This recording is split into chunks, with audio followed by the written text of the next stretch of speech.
이 시간 누가복음 19장 28절부터 48절까지의 말씀을 가지고 평화의 왕이 오시되 울며 오시도다 라고 하는 제목으로 하나님 말씀 나누도록 하겠습니다. 여러분, 만약 여러분에게 누가 옳고 그름을 판가름 짓는 판사의 권한을 주셨다고 한번 가정해 봤으면 좋겠습니다. 판결에 있어서 누구보다 엄정한 원칙과 법과 정의를 지켜야 하는 막중한 책임이 있지만, 만약 어느 날 여러분의 손에 딱 들린 그 사건을 딱 봤을 때 사건 속 범죄자 명단 속에 만약에 내 아들이 포함되어 있다면, 내 딸이 포함되어 있다면 여러분은 그 판결을 어떻게 내리시겠습니까?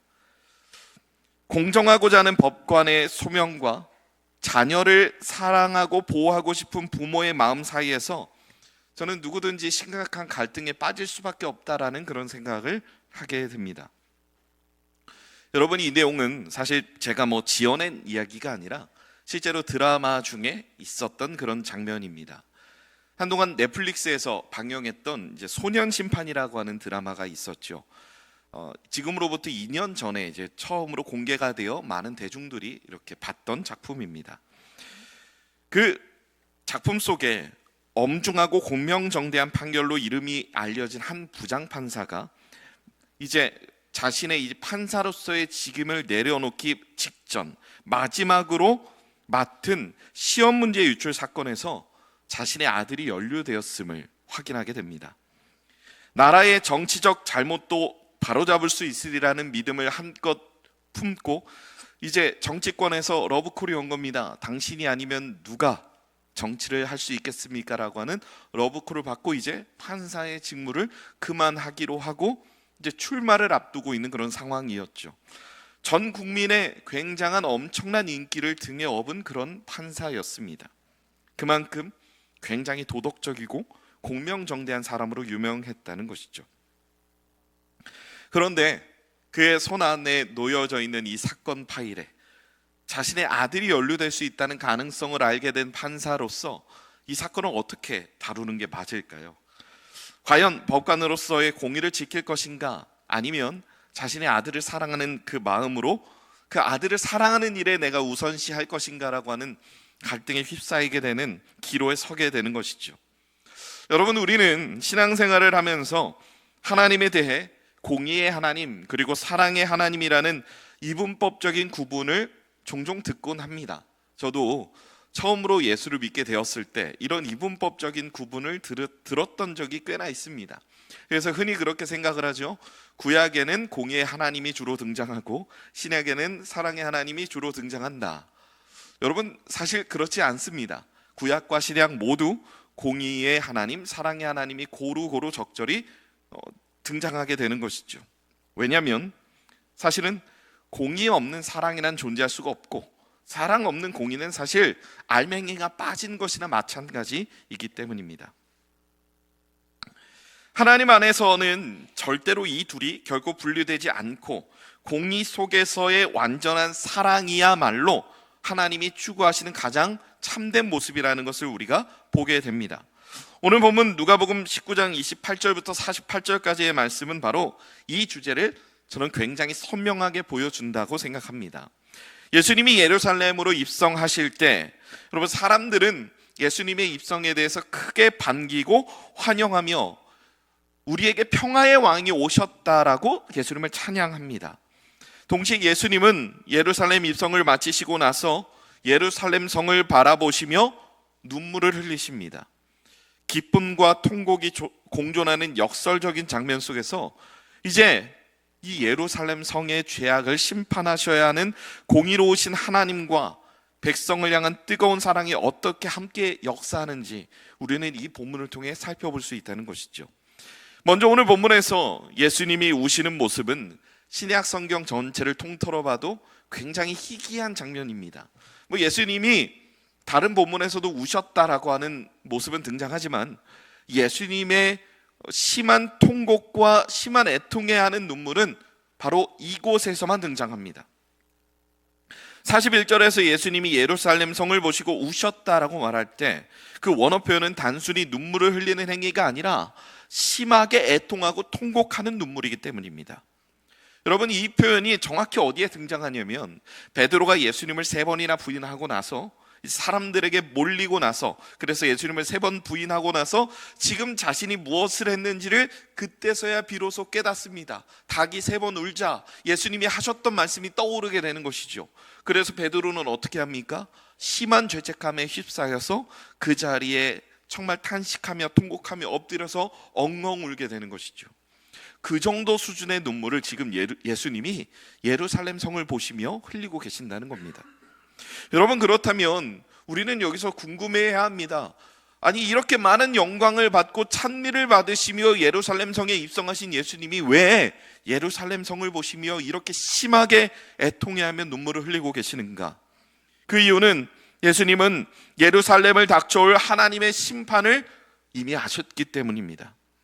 언뜻 보기에는 유대인들이 열심히 하나님을 섬기고 있는 것처럼 보여도, 여러분, 심지어 예수님의 공생의 기간이 3년이나 이어지며 예수님의 가르침과 말씀들이 예루살렘 전역에 널리 퍼져 있는 이 상황에 좀 많은 사람들이 회개하고 예수님께 돌아온 것처럼 보여도, 예루살렘 성 안에 있는 유대인들은 그 본질상 하나님을 배반하고 죄악을 저지르고 있는 그들의 여러 가지 만행의 그 본질이 하나도 변하지 않았다는 것입니다. 이런 죄악에 대해서 하나님은 이제 곧 머지않아 공의로운 심판을 내리실 것인데, 예수님은 이 사실을 바라보시며 예루살렘 성을 보시고 우실 수밖에 없었던 것이죠. 예수님은 탄식하며 오늘 보면 42절의 말씀을 하십니다. 우리 42절 말씀 다 같이 합독하겠습니다. 이르시되 너도 오늘 평화에 관한 일을 알았더라면 좋을 뻔하였거니와 지금 내 눈에 숨겨졌도다. 여러분, 여기서 평화에 관한 일이라는 표현이 나옵니다. 여기서 나오는 평화에 관한 일이라는 표현은 샬롬을 말합니다. 예수님은 예루살렘 성 사람들에게 내가 왜 이 성에 입성하고 있는지, 이 사람들이 그 의미만 제대로 깨달았어도 좋았을 텐데, 그랬다면 지금 너희가 받아야 할 이 심판을 너희가 피할 수 있었을 텐데 라고 아쉬워하시며 탄식하고 계시는 것이죠. 심하게 눈물을 흘리시며 처음으로 내뱉은 말이 바로 이 말이었기 때문입니다. 사실 예수님이 예루살렘으로 들어오실 때 많은 이들이 호산나를 외치며 겉옷을 벗어 예수님이 가실 길에 이렇게 깔아둡니다. 여러분, 사실 이러한 행동은 정말 왕을 향한 절대적인 충성을 맹세할 때 쓰는 표현입니다. 자신의 겉옷을 벗어서 그 앞에 깔아둔다는 건 정말 내가 이제 예루살렘 성에 입성하시는 메시아이신 예수 그리스도, 다윗의 자손으로 이제 들어오시는 이 메시아 예수 그리스도를 내가 진정으로 왕으로 삼겠다, 내가 이 왕을 향해 나의 절대적인 충성을 맹세한다라고 하는 가장 상징적인 표현이라 할 수 있는 것이죠. 하지만 그들의 기대는 무엇이었냐면, 이제 예수님이 들어오시면 우리에게 정말 하나님이 주실 화평을 주신다의 개념이 아니라 실제로 내 삶에 만져질 재물과 여러 가지 안전에 대한 화평을 주신다라고 그들은 믿고 있었습니다. 이것을 구체적으로 얘기하면 어떤 의미일까요? 지금 우리가 로마의 압제를 받고 있는데 예수님으로 인해 우리는 로마로부터 해방되어 강력한 이스라엘을 건설할 것이다 라고 하는 기대와 소망을 이들은 품고 있었다는 것이죠. 그래서 예수님은 그들의 불신과 무지로 인해 도래할 심판을 바라보시며 매우 비통한 마음으로 눈물을 흘리신 것입니다. 예수님은 그러한 해방을 주시려는 게 아니라 그들에게 육적인 해방이 아닌 영적인 해방을 주러 오셨는데, 도무지 예루살렘 성 사람들은 이 사실을 깨닫지 못했다는 것입니다. 44절에서 예수님은 이러한 심판의 비참한 모습을 묘사하시는데요, 우리 44절 말씀 다 같이 합독하겠습니다. 또 너와 및 그 가운데 있는 내 자식들을 땅에 메어치며 돌 하나도 돌 위에 남기지 아니하리니 이는 내가 보살핌 받는 나를 알지 못함을 인함이니라 하시니라. 여러분, 여기서 가장 우리가 주목해서 봐야 할 표현이 뭐냐면요, 돌 하나가 돌 위에 남기지 않는다라고 하는 그런 표현입니다. 여러분, 이 모습은 성이 완전히 무너지고 성 안에 있는 모든 건물들이 와르르 무너져 있는 붕괴의 모습을 묘사하는 것입니다. 여러분, 이런 참혹한 광경 우리가 이전에 봤던 경험이 있습니다. 구약 성경을 읽으면서요. 여러분, 이 모습이 정확히 어디에 등장합니까? 바로 여리고성이죠. 예수님은 이제 예루살렘이 스스로 회개하지 않는다면 하나님이 여리고성을 무너뜨리셨던 것처럼 너희들이 바로 그러한 상황에 빠져들게 될 것이다 라고 그렇게 선포하고 계시는 것이죠. 여러분, 그렇다면 이제 우리는 예수님의 예루살렘의 입성을 여리고성이 무너졌던, 하나님의 심판이 임했던 이른바 헤렘이라고 하는 관점으로 이 본문을 이해할 필요가 있습니다. 여러분, 여기서 헤렘이라는 말은요, 히브리어로 하나님께 전적으로 바쳐진다는 의미로 사용된 단어입니다. 하나님께 온전히 바쳐진다는 것은 사실 거룩하게 구별된다는 것을 의미하지만 이것이 선한 것일 때에야 구별된 것이지, 거룩한 것이지, 죄악된 상태를 구별하는 것은 진멸, 곧 심판을 의미하는 것입니다. 주로 구약에서 이스라엘 백성들이 가나안 땅을 정복할 때 하나님은 이 헤렘을 말씀하셨고, 하나님은 특정 지역과 사람들을 완전히 진멸하도록 명령하시기도 하십니다. 아말렉 사람들을 다 죽이라 명령하셨던 바로 그 순간이 그것이었습니다. 이는 죄악된 대상들을 거룩하신 하나님께서 심판하셔서 이 부정한 것들로부터 거룩한 것들을 보호하려고 하나님께서 행하시는 그런 심판의 일환이었습니다. 부정한 것들 가까이 하지 말아라. 이 부정한 것들을 내가 전부 다 제하여 버려서 거룩한 내 백성을 살리고 내 백성을 보호하겠다라고 하는 의미로 하나님은 헤렘을 그동안 내려주셨다는 것입니다. 그런데 지금 오늘 이 본문에 따르면 헤렘의 대상이 되는 것은 어디입니까? 바로 예루살렘 성인 것이죠. 그렇기 때문에 우리는 이 본문을 처음부터 따라가며 이 본문이 왜 헤렘을 향해 가리키고 있는지, 예수님의 그 심정을 조금이나마 우리가 좀 이해해 볼 필요가 있습니다. 본문의 시작은 예수님께서 나귀를 타고 예루살렘에 들어가시는 장면입니다. 누가복음을 쭉 따라가면 예수님이 여리고성을 거쳐 예루살렘으로 들어오시는 흐름이 보입니다. 구약에서 여리고성은 어떤 곳입니까? 가나안 땅에 이스라엘 백성들이 맨 처음 들어갔던 곳, 하나님께서 가장 상징적으로 헤렘, 진멸하셨던 곳을 의미합니다. 여러분, 그곳에서 흥미로운 것은 그 여리고성에서 만난 한 사람이 있죠. 정탐꾼들이요. 누구를 만났습니까? 바로 기생 라합을 만났죠. 여러분, 기생 라합은 당시에 천대받는 직업으로 몸을 파는 여인으로 알려져 있었습니다. 그런데 하나님은 그 여리고성에서 그 한 사람을 구하신 것이죠. 누가복음을 기록한 누가도 이 흐름을 그대로 차용해서 이 누가복음이 새 출애굽의 개념으로 계속해서 이 가나안 땅을 향해서 예루살렘을 향해서 진격하고 있다는 사실을 드러내고자 했습니다. 그래서 예수님이 여리고성에서 만난 한 사람이 바로 누구였습니까? 바로 삭개오였던 것이죠. 여러분, 삭개오도 마찬가지로 사람들에게 비난을 받고 천대를 받는 세리장이라는 직업을 가지고 있었습니다. 그리고 이 여리고성에서 구원의 선포를 들은 유일한 한 사람으로 오늘 이 누가복음에서 기록이 되고 있는 것이죠. 바로 그 여리고성을 지나쳐서 이제 예수님이 예루살렘으로 들어오고 계신다는 것입니다. 이제 예수님은 나귀 새끼를 타고 이제 예루살렘으로 입성하십니다. 이것은 바로 다윗의 자손으로서 스가랴 선지자가 예언한 그 예언을 그대로 성취하시는 것이죠. 사람들에게 이제 내가 메시아로서, 그리스도로서 지금 예루살렘으로 들어간다라고 하는 상징적인 표현을 드러내고 계신 것입니다. 사람들은 겉옷과 종려 나무 가지를 깔며 예수님께 절대적 복종을 표현합니다. 그들은 이제 메시아가 로마를 무너뜨리고 유대의 왕국을 회복시켜 줄 것이다 라는 기대로 예수님께 크나큰 환호를 보냅니다. 그러나 여러분, 예수님은 오히려 로마가 아니라 예루살렘을 향해 화평을 선포하시는 것이죠. 여러분, 화평을 선포한다는 것에 정말 중요한 의미가 있습니다. 구약에서 하나님이 명령하신 이스라엘 백성들이 다른 나라랑 전쟁할 때 반드시 신명기 20장 10절 말씀을 통해 해야 하는 것이 있다고 말씀하시는데, 그것은 바로 내가 어떤 성읍으로 나아가서 치료할 때는 그 성읍에 먼저 화평을 선포하라라는 명령을 주십니다. 여러분, 그렇기 때문에 화평을 선포한다는 건 본질적으로 어떤 의미입니까? 항복의 권유인 것이죠. 항복의 권유예요. 전쟁을 치르면 네가 다칠 수 있으니까, 정말 소중한 많은 것들을 잃어버릴 수 있으니까 이제 항복하고 나에게 나아와. 그럼 내가 용서해 줄게 라고 하는 그런 표현인 것이죠. 죽이지 않고 우리의 일원으로서 받아줄게 라고 하는 그런 표현입니다.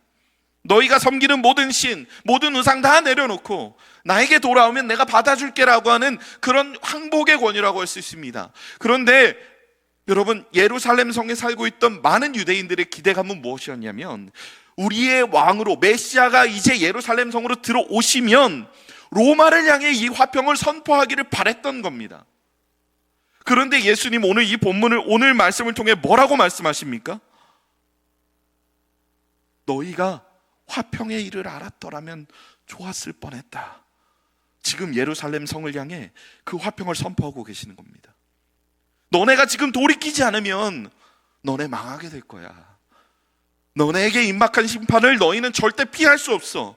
너희들 지금 항복하지 않으면 너희들은 멸망할 수밖에 없어 라고 지금 예루살렘 성을 향해 지금 심판주로 오셔서 지금 멸망을, 심판을 선포하고 계시는 것입니다. 여러분, 이렇게 이스라엘 백성들이 진정한 평화, 이 샬롬을 알지 못해서 돌 위에 돌 하나도 남게 되지 않을 것이다 라고 말씀하시는 이 예수님의 말씀의 근거는 무엇일까요? 왜 이들은 멸망의 길에 접어들어야 했겠습니까? 그 근거는 바로 오늘 보면 45절과 46절에 그대로 잘 드러나 있습니다. 우리가 이 말씀 다 같이 합독하시겠습니다. 성전에 들어가사 장사하는 자들을 내쫓으시며 그들에게 이르시되 기록된 바 내 집은 기도하는 집이 되리라 하였거늘 너희는 강도의 소굴을 만들었도다 하시니라. 여러분, 이게 굉장히 중요합니다. 여러분, 하나님이 애초에 이스라엘 백성들을 부르실 때 이스라엘 백성들이 무엇라고 부르시냐면 너희는 나의 소유고 제사장 나라고 거룩한 백성이다라고 부르셨습니다. 제사장 나라로서 여러분, 이들 안에는 하나님을 향한 제사, 온 열방을 향한 그들의 열심 있는 제사와 예배가 계속해서 올바르게 이어져야 하는 당위성에 대해서 하나님은 애초에 설명하셨습니다. 그런데 지금 이들 사이에서 이루어지고 있는 성전에서의 예배의 모습은 어떤 모습이었습니까? 많은 사람들이 성전을 더 이상 하나님을 경배하는 거룩한 장소로 보고 있는 것이 아니라 나의 돈을 불려줄 장사의 터전으로 삼고 있었다는 것입니다. 사람들은 그곳에서 환전을 해주었습니다. 왜요? 헌금할 때 깨끗한 돈으로 내라고요. 그곳에서 재물을 팔았습니다. 여러분, 이거 편법입니다. 내가 가지고 있는 소유 중에서 재물을 끌고 와야 합니다. 아무리 먼 길이라도, 그것이 고된 길이라도 그렇게 해야 합니다. 그것이 이스라엘 백성들이 지켜야 할 율법입니다. 그런데 어떻게 했습니까? 흠 없는 짐승을 집에서 끌고 오기 부담되니까, 중간에라도 흠이 생길까 염려해서 이들은 어떻게 합니까? 성전 앞에서 팔고 있는 흠 없는 짐승들을 사게 되는 것이죠. 근데 사실 흠 없는 짐승들도 없었습니다. 흠이 있건 없건, 그래, 염소 드리라고 하니까 염소 사서 드리고, 양 드리라고 하니까 양 사서 드리고. 여러분, 하나님이 양이나 염소가 아쉬우셔서 그거 드리라고 하셨겠습니까? 그것이 아닌 것이죠. 그들에게 굉장히 중요한 의미 하나하나가 다 살아 있었던 것인데, 여러분, 그런 의미는 하나도 그곳 가운데 드려지지 않고 그저 성전이 누군가의 돈을 불려주는 하나의 수단, 그런 의미로만 지금 유대인들의 내리 속에 자리 잡아 있다는 것입니다. 그렇기 때문에 예수님은 이 성전의 모습을 보고 강도의 소굴이라고 책망하시는 것입니다. 그러니 멸망의 심판이 선포될 수밖에 없는 것입니다. 제사장 나라로서 그들이 정말 가장 소중하게 여겨야 하는 제사, 예배 가운데 그들은 언제나 하나님을 경배해야 하는 책무를 지니고 있었음에도 불구하고 그들은 그 의무를, 책무를 저버렸기 때문인 것이죠. 결국 구약 시절 가나안 땅을 향해 진격하는 이스라엘 백성들의 최종 목적지, 그래서 가나안 사람들을 향해 그들은 헤렘을 선포합니다. 심판의 도구가 되어 그들이 가는 곳마다 하나님을 예배하는 처소가 되었고, 그들이 가는 곳마다 그들 앞에 맞섰던 가나안 백성들은, 가나안 사람들은 전부 다 진멸당하는 그런 상황을 우리는 보게 됩니다. 그런데 지금 현실은 어떻습니까? 지금 평화의 왕이 예루살렘으로 들어가시는데 이제 더 이상 유대인들, 이스라엘 백성들은 심판의 도구가 아니라 심판의 대상으로 전락되어 버린 것입니다. 그 옛날 가나안 백성들과 전혀 다를 바 없이, 가나안에 살던 사람들과 하나도 구별됨 없이 그들은 오히려 죄악 덩어리가 되어 하나님의 심판의 대상으로만 비춰질 수밖에 없었던 것입니다. 예수님은 이렇게 역전된 현실을 바라보시며 내 사랑하는 나의 백성이 심판의 대상으로 전락해버렸다는 이 사실에 너무나도 큰 애통함을 가지고 그렇게 통곡하면서 울 수밖에 없으셨던 것입니다. 제가 앞서 이야기를 시작했던 판사의 사례를 한번 다시 떠올려 봤으면 좋겠습니다. 판사인 아버지가 자기 아들의 죄를 알게 되었지만 결국 여러 우여곡절 끝에 이 판사는 결국 공의를 지키기 위해서 아들의 죄를 인정하고 징벌을 받도록 그렇게 조치를 취했습니다. 왜냐하면 공의 없는 사랑은 그저 불의를 방치하는 일이기 때문입니다. 그리고 그 공의마저도 결여된 사랑은 결과적으로 아들에게 참된 회복을 주는 것이 아니라 오히려 그 아들을 망치는 길이라는 걸 이 판사는 잘 알고 있었던 것이죠. 오늘 본문에서 예수님이 예루살렘을 향해 선포하시는 헤렘과 눈물 역시 공의를 저버리지 않으시는 하나님의 성품을 그대로 드러냅니다. 너무나도 사랑하지만 심판을 해야 하는 그 상황 속에서 흘려야 하는 그 눈물, 죄를 심판하셔야 하는 하나님은 공의로우신 분이라는 것을 우리는 여기서 깨닫게 되는 것이죠. 하지만 동시에 죄인인 우리에게 끊임없이 돌아올 기회를 주시는 분도 하나님이라고 할 수 있습니다. 그래서 예수님께서는 이 문제를 해결하시기 위해서 예루살렘에 있는, 그리고 더 나아가서 온 인류에게 예수님은 돌아오라 손짓하시며 심판의 대상, 헤렘의 대상이 된 이스라엘을 대신하여 자신이 먼저 자신의 육체에 헤렘을 담으십니다. 하나님 앞에 구별된 가증한 것으로서 심판의 대상으로 십자가에 달려 죽으신 것이죠. 내가 사랑하는 내 백성이 죄악에 빠져서 심판의 대상이 되었다는 사실에 너무나도 안타까워서 예수님은 스스로 심판의 대상이 되셔서 그들이 돌아올 수 있는 길을 열어주셨다는 것입니다. 여러분, 예수님은 이렇게 눈물을 흘리시며 정말 울부짖으시면서 예루살렘 성을 위하여 그들이 이 평화의 일을 알았더라면 정말로 좋았을 뻔했는데 라고 하는 안타까움의 통곡을 외치십니다. 이 통곡은요, 자기 욕심에 빠져서 자기 즐거움에 빠져 살아가는 사람들을 향한 예수님의 통곡의 외침입니다. 이 울부짖음은 여러분 지금 이때 당시 예루살렘에만 유효한 것이 아니라 오늘날을 살아가는 우리에게도 울려 퍼지는 예수님의 외침입니다.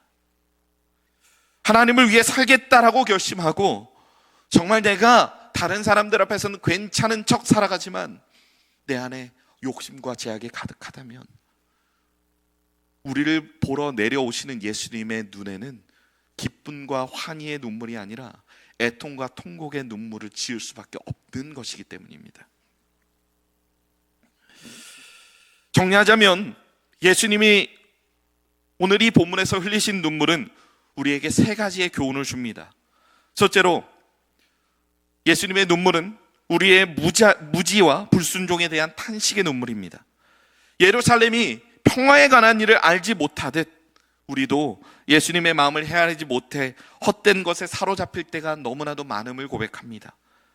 예수님은 그 모습을 보시며 안타깝게 우실 수밖에 없는 것이죠. 둘째로 죄에는 반드시 대가가 따른다는 공의를 우리에게 가르쳐 줍니다. 사랑만을 외치며 죄를 방치한다면 여러분 결국 우리는 파멸로 이어질 수밖에 없습니다. 그러므로 우리는 역시 언제나 죄에 민감한 모습을 보여야 한다는 것입니다. 셋째로 우리를 향한 하나님의 극진한 사랑을 우리는 그 예수님의 눈물을 통해 깨달을 수 있습니다.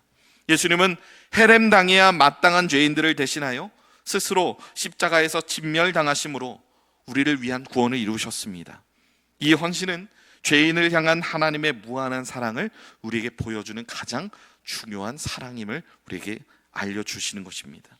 정리하자면 평화의 왕으로 오셨음에도 불구하고 예루살렘을 향해 통곡하며 우실 수밖에 없었던 예수님의 모습을 바라볼 때 우리는 멸망 앞에서조차 마지막까지 돌아오라고 간청하시는 이 예수님의 마음을 엿보게 됩니다. 그리고 동시에 십자가 위에서 스스로 죗값을 지신 예수님을 통해 공의 속에 담긴 참된 사랑이 어떤 것인지 우리는 선명히 깨닫게 되는 것이죠. 하나님의 마음이, 하나님의 눈물이 무엇을 향해 있는가? 이 말씀을 준비하면서 저는 저의 가족이 생각이 났습니다. 지금 저와 함께 살고 있는 저희 가족들 말고요, 저희 원 가족입니다. 너무나도 안타깝게도 저의 원 가족은 이제 어느 때라도 한 자리에 모일 수 없는 그런 처지가 되었습니다. 이제 저는 가족들을 만나기 위해서 가족들을 다 따로따로 만나야 되는 그런 상황에 저는 처하게 되었습니다. 가족들을 생각하면서 참 많은 여러 가지 복잡한 마음이 올라왔습니다. 하나님은 왜 나한테 이런 가족들을 주셔서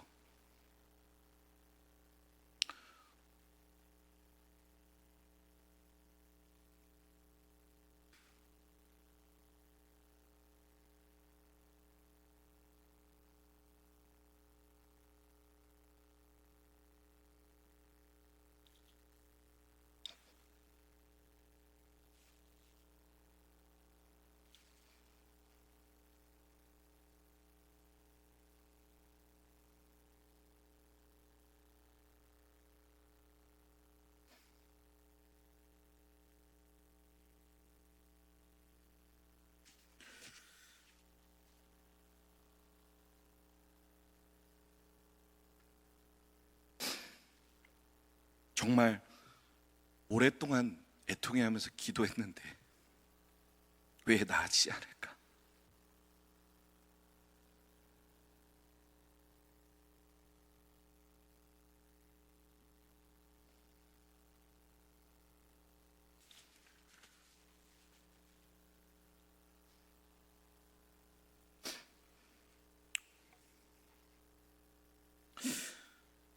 목사로서 부끄러운 고백이지만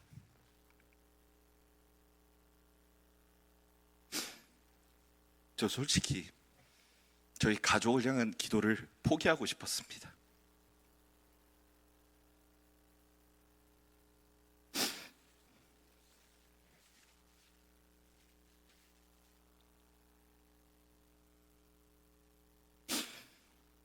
근데 내가 다시 예수님을 만나게 되는 날,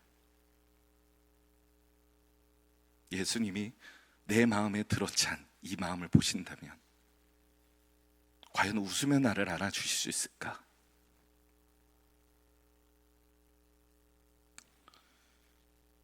말씀을 준비하며 참 많은 회개를 하게 되었습니다.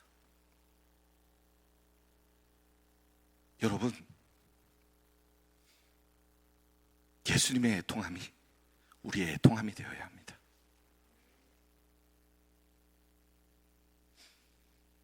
여러분은 여러분의 사랑하는 가족과 또 교회 공동체 지체들과 여러분의 친구들을 보시며 얼마나 애통하십니까?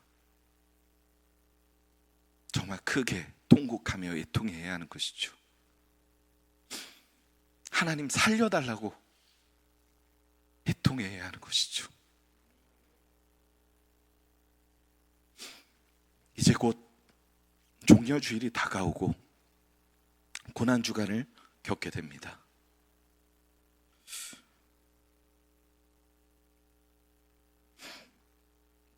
사람들은 예수님을 향해 호산나 다윗의 자손이여 크게 소리쳤고 그렇게 외쳤지만 예수님은 그 외침을 기쁘게 받지 않으시고 애통해 하셨습니다. 그렇다면 우리도 애통해야 하는 것이죠. 아직 예수를 믿지 않는 저들을 위해서, 내가 아무리 기도해도 도무지 변하지 않는 저들을 바라보며 우리는 애통해야 하는 것입니다. 저는 이 말씀을 통해 다만 우리가 영혼을 향한 애통함을 회복했으면 좋겠습니다. 내가 정말 애통하게 여겨야 하는 대상은 누구인가? 여러분, 때로는 그 애통함의 대상이 나 자신일 수도 있습니다. 나는 왜 이렇게 도무지 변하지 않는가? 나는 왜 계속 이러는가? 그런데 그런 일이 계속 반복되다 보면 우리의 마음에 어떤 일이 일어나는지 아십니까?